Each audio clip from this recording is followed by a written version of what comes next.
अहम खबर से आगाह करते चलें कि इलेक्शन कमीशन ने पीटीआई ममनुआ फंडिंग केस का फैसला सुना दिया। इलेक्शन कमीशन में पीटीआई के खिलाफ गैर कानूनी फंडिंग साबित हो गई है। आपको एक अहम और ब्रेकिंग न्यूज से आगाह करते चलें कि चीफ इलेक्शन कमीशन की जानिब से ये फैसला सुनाया गया है।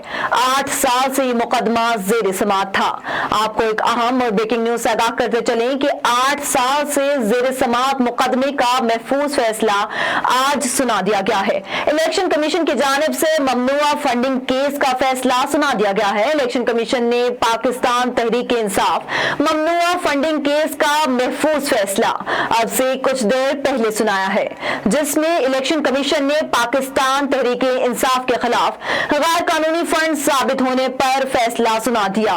A1 टीवी के प्लेटफॉर्म से आपको ब्रेकिंग न्यूज से आगाह कर रहे हैं। पीटीआई फंडिंग केस का फैसला चीफ इलेक्शन कमीशन ने पढ़कर सुना दिया। काफी दिनों से इस फैसले का इंतजार था, लेकिन तहरीक-ए-इंसाफ का मौकफ ये है कि सिर्फ हमारी सिक्योरिटी क्यों, तमाम सियासी जमातों की सिक्योरिटी की जाए। Chief election commission Sikandar Sultan Raja की सरबराही में निसार अहमद राजा और शाह मोहम्मद जतोई पर मुश्तमिल बेंच ने पॉलिटिकल पार्टीज आर्डर 2022 की दफा 6 के तहत महफूज फैसला आज सुना दिया है। आपको एक अहम और ब्रेकिंग न्यूज से आगाह करते चलें कि 21 जून को यह फैसला महफूज किया गया था।